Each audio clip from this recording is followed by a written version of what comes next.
Umusbong ang samahang kooperatiba sa panahon ng krisis at matinding kahirapan. Pinangunahan ito ng mga manggagawa noong panahong industrial sa Inglaterra noong 1800s. Ang panahong industrial ay panahong mabilis na umuunlad ang antas ng produksyon sa iba't ibang pabrika sa Europa. Sunod-sunod na nakaimbento ng iba't ibang uri ng makina na nakapagpapabilis sa produksyon at transportasyon ng iba't ibang mga bagay. Bagaman naging mabilis ang pagdami ng mga pabrika sa kalunsuran, nanatiling mababa ang pagsahod at marahas ang mga kondisyon ng paggawa. Ang trabaho ay tumatagal mula 10 hanggang 16 na oras sa isang araw. Maging ang mga bata at babae ay nagtatrabaho sa nakaririmarim na kondisyon. Well, the background then was people live actually in abject poverty, suffering, failure to satisfy what we mention as the needs of people, especially among the lower class, the workers, the agricultural workers, fishers. Here in this case, because of the Industrial Revolution, factory workers. So there was a very big gap between those who have and those who haven't. Sa patuloy na paglikas ng mga mamamayan mula nayon patungong syudad at pabrika, tuluyang nawalan rin ang kanilang kakayanan na makapagtanim at makapagtustos ng sariling pangangailangan, kaya't nagsimula silang umasa sa mga tindahang magbebenta ng mga produktong kailangan. Dahil dito, lalong yumaman ang mga mamumuhunan at lalong naghirap ang mga manggagawa. There were more losers than winners. So in that case, so much of the people, the ordinary workers, were left alone to fend for themselves. And the gap between those who have, the wealthy, and those who do not have, became wider and wider. Bagaman may mga naunang eksperimento at sulatin ukol dito si Robert Owen at William King, ang kinikilalang unang nagtatag ng formal na kooperatibang samahan ay mga manggagawa rin. Itinatag ng 28 manggagawa sa pabrika ng bulak mula sa Rochdale, Hilagang Inglaterra, ang kauna-unahang modernong kooperatiba na tinawag na Rochdale Equitable Pioneer Society noong 1844. Marami sa kanila ang paulit-ulit na nagiging biktima ng pandaraya ng mga negosyante, tulad ng pandaraya sa timbang o kaya kalidad ng produktong ibinebenta ng mga tindahan. Ang esensya na pagtugon, sariling pagtugon sa pangailangan yon, doon nagbuo yung konsepto ng sariling sikap na walang ibang tutulong sa kanila kung hindi sila.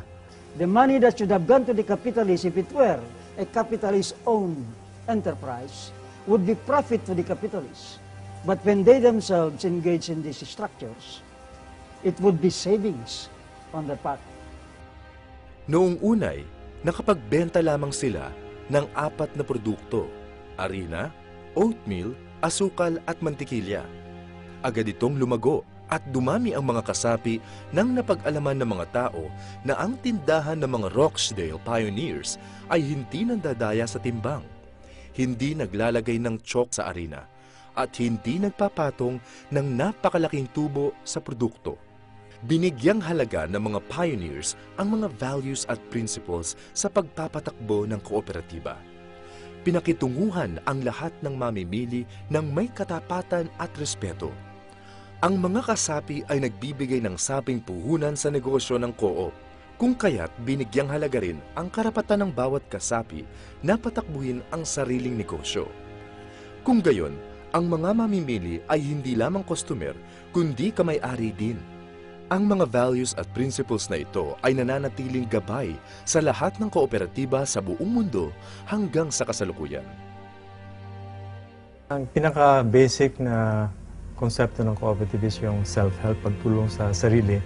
The cooperative starts with the individual. So dapat magaling sa kanya yung realization na yan. Sa kooperatiba, one side is self-help, the other side is mutual help. Unti-unting lumaganap din ang kooperatiba sa buong mundo. Sa Alemanya, pinangunahan ni Friedrich Wilhelm Raiffeisen ang pagdedeposito ng kapital sa kooperatiba. Dito nagsimula ang kauna-unahang bangkong kooperatiba.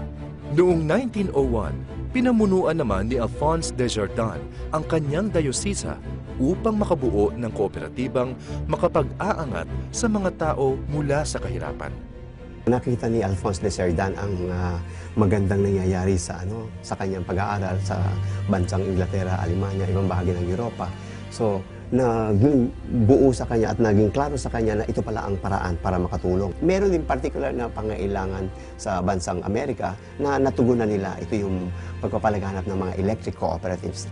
Kaya kinukonsider na napakalakas ng electric cooperatives sa bansang Amerika. Nabalitaan din ito nitong isang philanthropist, ang pangalan niya ay Edward Finin. Nakita niya kung paano ito nakakatulong. Nakita rin niya yung nangyayari sa Inglaterra, sa Europa, sa Canada. Unti-unti niya itong na-introduce sa Asia. Sa Pilipinas naman, may formal at di formal na simula ng co-op. Tampok ang konsepto ng kooperasyon sa mga sinaunang Filipino ang kaugaliang bayanihan. Kung kinakailangang lumipat ng bahay, nagtutulong-tulungan ang mga magkakapitbahay na buhatin ang kubo ng walang bayad. Gayun din, susuklian niya ito kung sakaling may iba namang nais maglipat ng bahay. Mayroon din tayong tradisyon na tinatawag na palusong, kung saan, tulad ng bayanihan, ang nais magtanim o mag-ani ng palay ay kusang tinutulungan ng kanyang mga kababayan. Sa sandaling sila naman ang mangailangan ng tulong ay inaasahang sila rin ay tutulungan ng walang bayad. Dito makikita ang pagsama-sama ng lakas kapital ng mga tao upang matulungan nila ang kanilang sarili na siyang esensya ng samahang kooperatiba.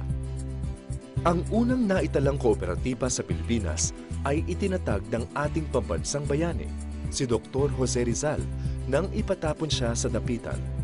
Nalaman niya ang ukol sa kooperatiba mula sa kanyang pag-aaral sa Europa, kung kaya't nagtatag siya ng isang supply and marketing co-op upang makatulong sa mga magsasaka sa dapitan na maibenta ang kanilang ani sa tamang halaga. Unang uri ng kooperatiba nagsimula talaga sa Pilipinas, yung mga agricultural cooperatives. Pero ang matagumpay na uri ng kooperatiba, yung tinatawag na credit union. Nagsimula yan sa Bigan, Ilocos, mga misyonaryo, nagsimula niya. At ang layunin ng credit union o credit cooperative is to promote the habit of thrift, savings, and the wise use of credit. Itong 1960 naman, itong mga missionaries that set up Silliman University organized the first consumer cooperative. Dahil ang academic and university background, lumaganap naman yun. 1950 na ipasa na yung Rural Credit Association pagtugon sa problema ng mga magsasaka. Kaya kung mapansin mo, 1960s, simula nung Vatican II, ay lumaganap na ang mga Paris-based cooperatives. Perpetual Help sa Dumaguete, yung Perpetual Help sa Tacloban, yan naman ay pinalaganap ng mga Redemptorists. And then, sa Mindanao, may pinalaganap din ang mga Notre Dame. And then, pinaligawanag din ng mga Jesuits, yung Society of Jesus, ang cooperative sa Xavier University. Noong taong 2000, nasa 800 milyong katao na ang mga kasapi ng kooperatiba at may 100 milyong manggagawa. Sinasabi ngayon ng mga eksperto na ang pinakamainam na tugon sa pandaigdigang krisis sa ekonomiya ay ang pagkakaroon ng mga values at principles sa pagpapatakbo ng negosyo upang hindi masilaw sa paghahangad ng malaking tubo. Sa ngayon, malaking bahagi ng ekonomiya ng mundo ay pinapatakbo ng mga kooperatiba. Sa Japan, 99% of farmers are members of cooperatives. The government consults them for policies in agriculture. The Koreans seem to have a fertile ground for the development of cooperative because their culture was very supportive of cooperation that is indigenous to the culture of the Koreans. They were able to combine this with the new technology, so they did not hesitate to apply new technology in the management of their cooperatives.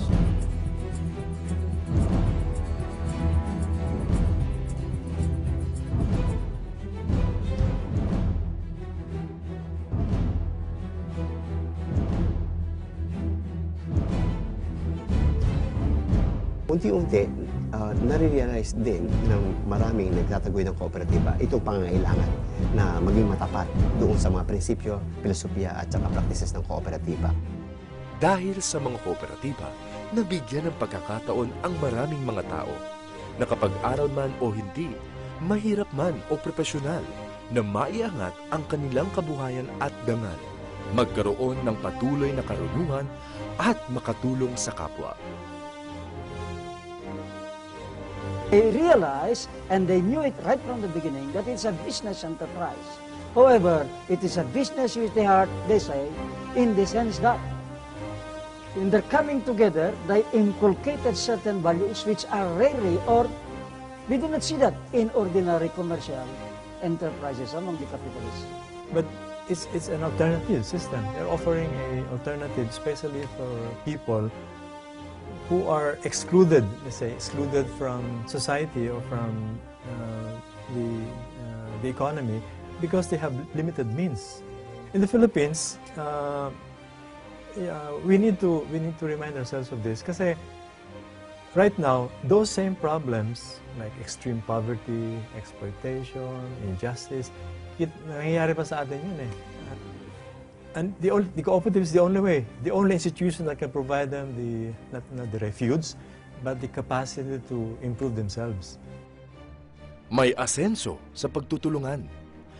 Anuman ang adya ng bukas, ang mahalagay, sama-sama pa rin tayong haharapin ang hamon sa pamamagitan ng samahang kooperatiba. Yan ang kasaysayan ng Coop.